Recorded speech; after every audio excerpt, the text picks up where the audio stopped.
Alright, so the Drake lawsuit is heating up again.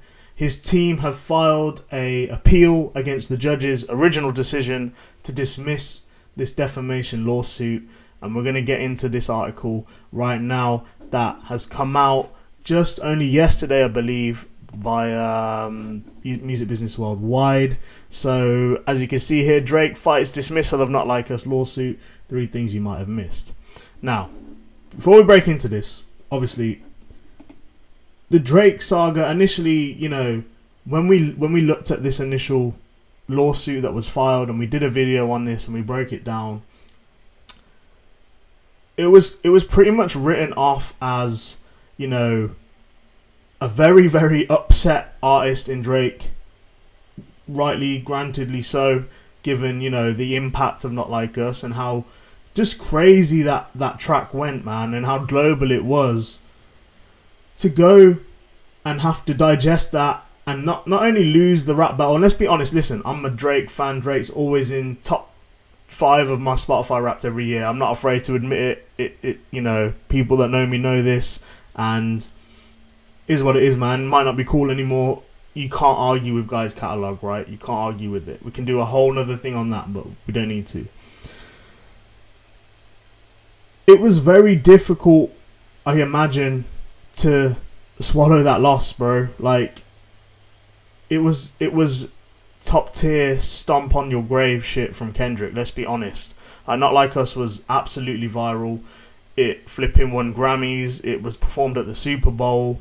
Like, it literally was the hottest record on the street in the world for a long time. People still banging it today, right?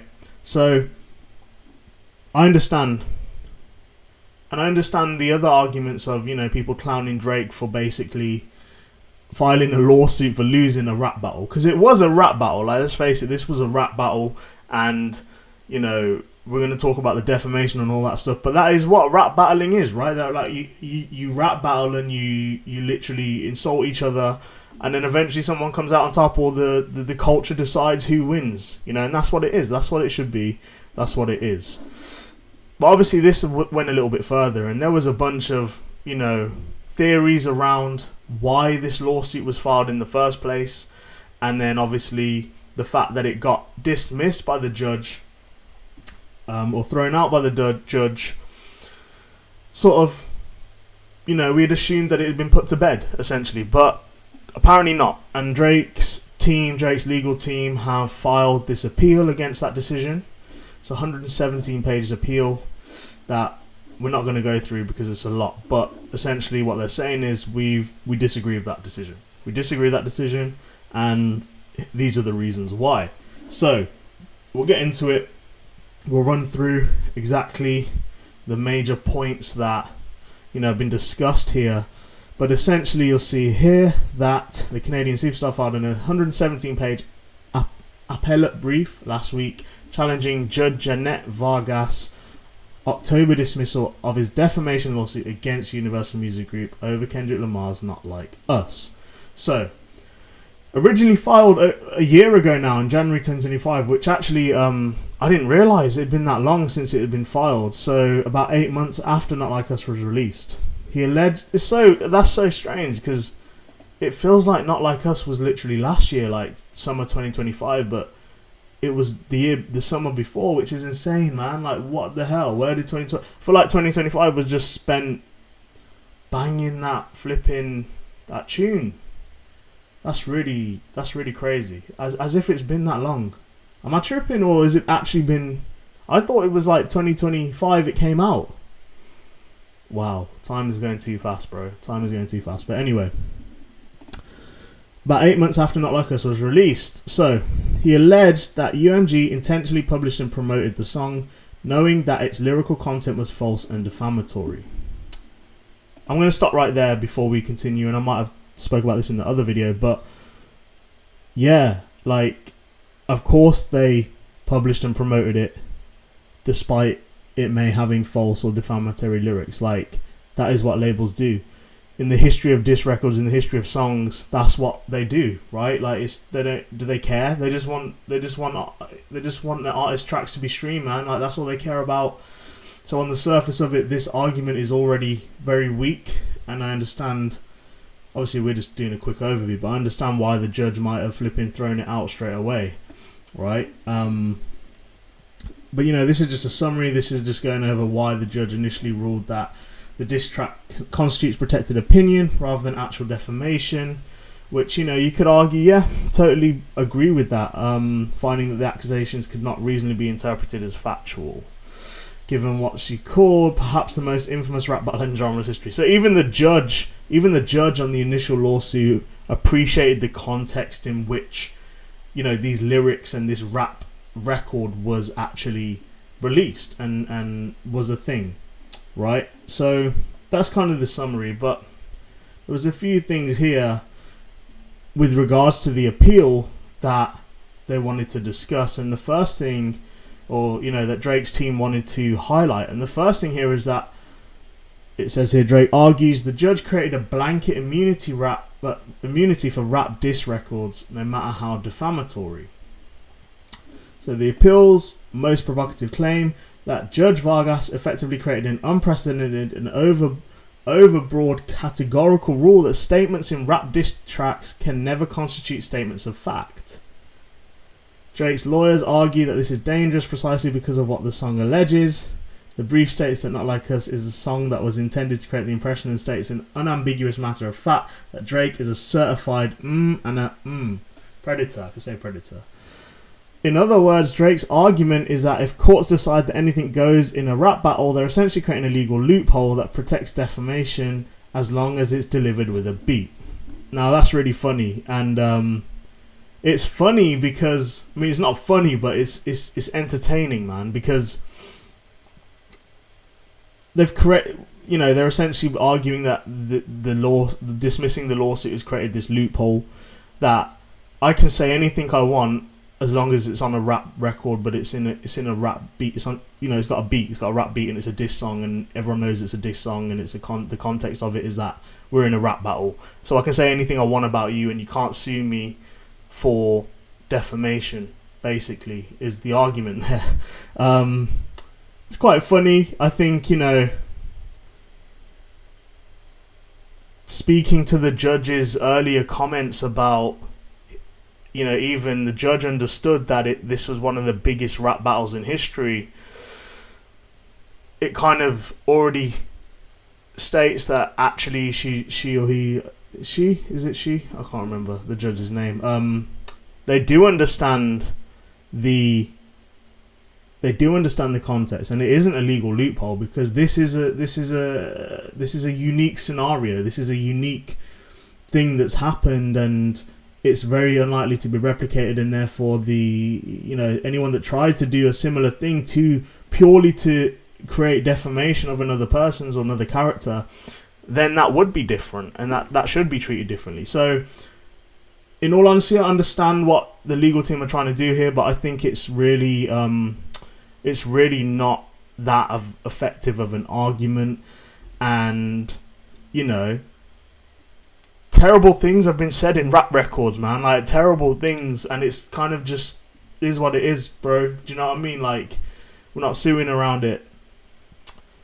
Again, in our last video that we spoke about Drake on this, we did discuss the theories around why he feels that, a defamation campaign would allegedly or supposedly interrupt with his renegotiation deals with Universal, and so that was a thing. And so from that perspective, you can understand why they're not going to give up, and they're not, they've appealed this decision. But essentially, creating a blanket immunity for rap diss records, I don't think it's that effective of an argument here. But let me know what you guys think in the comments with that one. But it's really interesting. The second thing is basically that, just on that one as well, was the whole idea that the real world consequences of the defamation. So 3 days after Not Like Us, you'll know that there was armed assailants at Drake's mansion in Toronto, and one of the bodyguards at the mansion was shot. And it says here required emergency life-saving surgery. So we knew that happened, But again, it's quite strange with that actually, because we didn't really find too much more out about it apart from that it happened and it was all over the news actually. You know, my parents flipping asked me about it, so you know, fully removed from this culture, hip hop and whatnot. So that's really strange as well. But again, that's their argument with regards to that. This actually did have real world life consequences and life effects. But like I said, I don't know too much about that. Again, let me know in the comments if you do know too much about that shooting. But it was very strange that it happened pretty much instantly after, you know, the diss record dropped. Second thing is, in Drake's appeal, his legal team are arguing that the Super Bowl changed everything, but the judge treated it like it was just another rap battle song. Again, quite contradictory considering the judge's earlier comments. But here's what we're saying. So essentially, where Drake's appeal gets interesting is that whilst the judge ruled Not Like Us must be understood within the context of the rap battle, fair enough. Except Drake argues the song transcended the context in unprecedented ways. So essentially what they're saying is that Not Like Us got so big that it doesn't matter that it was part of a rap battle anymore, because it's starting to reach people that don't follow rap culture. It's starting to reach people that aren't interested in rap culture. It's starting to reach people that don't even listen to Drake or Kendrick Lamar. Like, it was that much of a moment that it transcended hip hop. It transcended that audience. It transcended everything, really, you know, and to the point where he, you know, Kendrick performed it and stared right down the barrel of the camera and said Drake at the Super Bowl as he performed Not Like Us without any flipping censorship, you know. And, you know, it says here that the Super Bowl was watched 3.6 billion global views, the most widely watched halftime show in history, according to the brief. By contrast, the next popular song in the feud, Euphoria, had just 4.1% of the recording streams and streams and views. So that's how big the Not Like Us record got. That's how big the reach was of that record. And they're basically arguing that you can't replicate that, and it truly transcends the context of the rap battle. You know, millions tuned in, people of all creeds and colours watched and saw this rap battle and this exposure, you know, of the lyrics and any of the songs, you know, that were within the rap battle. So Drake's Family Matters, Euphoria, Meet the Grahams by Kendrick, and Push Ups. None of them came even close. Like, none of them came even close to these numbers. And we can probably verify that as well, just with a quick search on YouTube, just because of, again, like how big these tracks were. So if we look at Not Like Us, Kendrick Lamar, I'm sure YouTube be pushing shorts a lot recently. So the video itself has got what, 437, can't read it properly on this screen, 437 million views. And then it was saying what, Euphoria was the next biggest track within this rap battle, and that has 85 million. So it's not even close, right? Like, it's literally not even close. And obviously it's got the UGC on there as well, but it's not even close. It's not even close. So that's fair, you know. I think it's fair to say that the track did actually transcend the rap battle. So, you know, according to Drake, and it says again here, treating every republication as if the entire audience were rap super fans who'd followed every word of the original feud. That's fair. That's fair to say. I still don't think it's a strong enough argument for the lawsuit. I think, again, like, the diss record played into alleged or supposed behavior that circulated around Drake in the culture. I don't think it was like hugely circulated around. I think you know, you hear things, you see videos on socials and whatnot. But at the end of the day, man, it was it was something that Drake even foresaw himself. It's something that he said in his own rap battle tracks, that he knew that Kendrick was going to come from that angle, blah, blah, blah. So whilst it is, hypocritical to a certain extent, the fact that this is now surfacing in the lawsuit, I think it's important to note that basically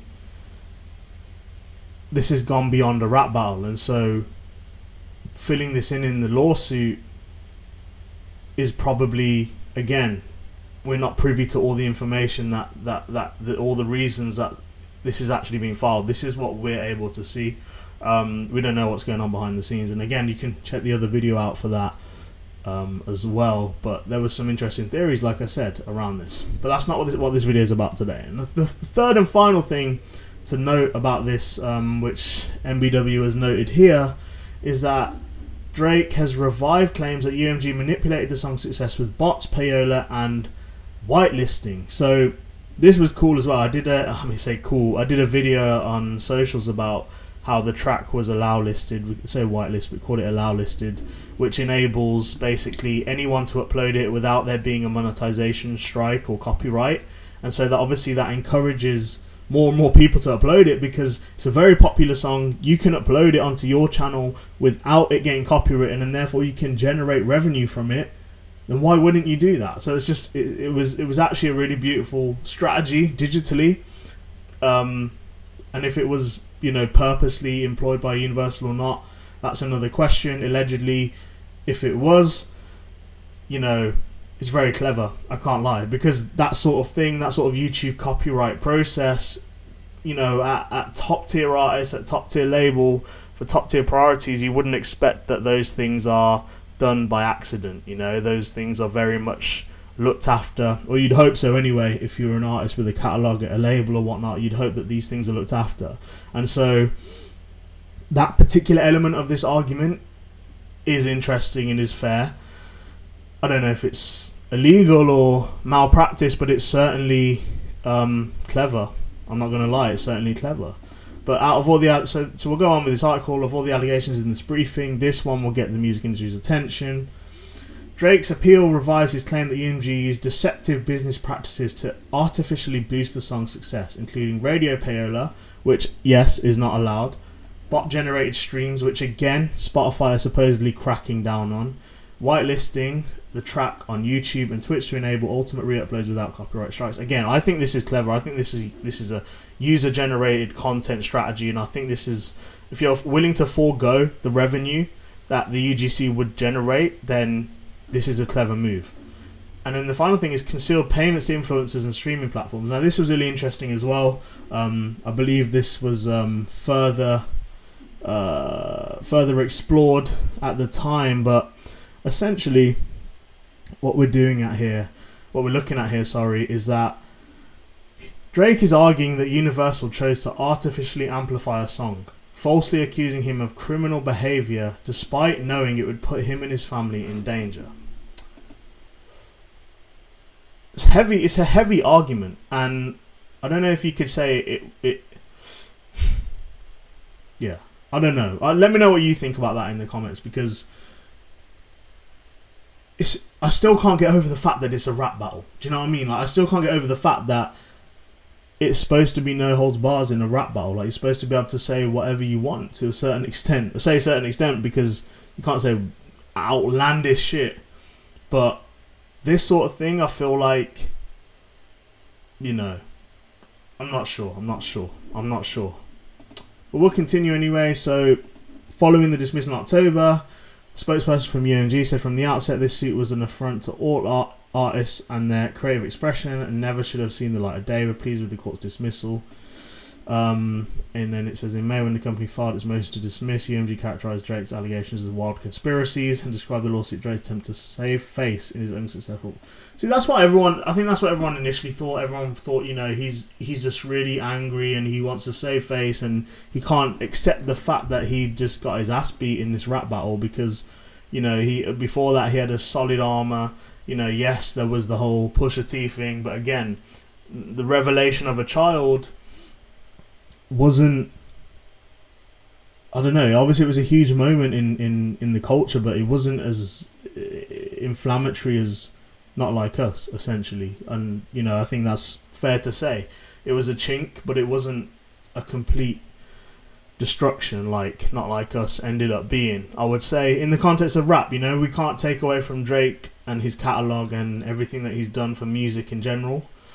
I don't think you can ever take anything like that away from any artist, but it certainly was a loss in that context, in the context of a rap battle.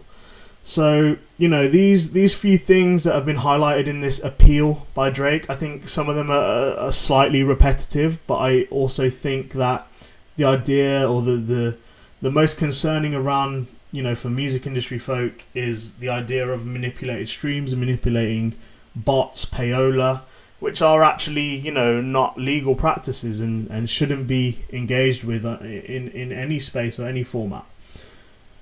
Doing so with the intent to further damage reputation is in addition to that opinion of mine, in addition to that argument, and it's something that, you know, I think will be continue to be debated until Drake's team stop appealing or the case is re-administered or whatever it is into the system. So that's what's going on. Let me know what you think in the comments. I think it's, you know, interesting times that this is still going on so long after the rap battle. I think the remnants are still happening, and obviously Drake is supposedly gearing up for an album release as well. So it'd be interesting to see how and when that is rolled out. I know the rollout did start last year, but seemed to have stopped. So let me know your thoughts in the comments. Appreciate all the support, and I'll see you on the next one. Peace.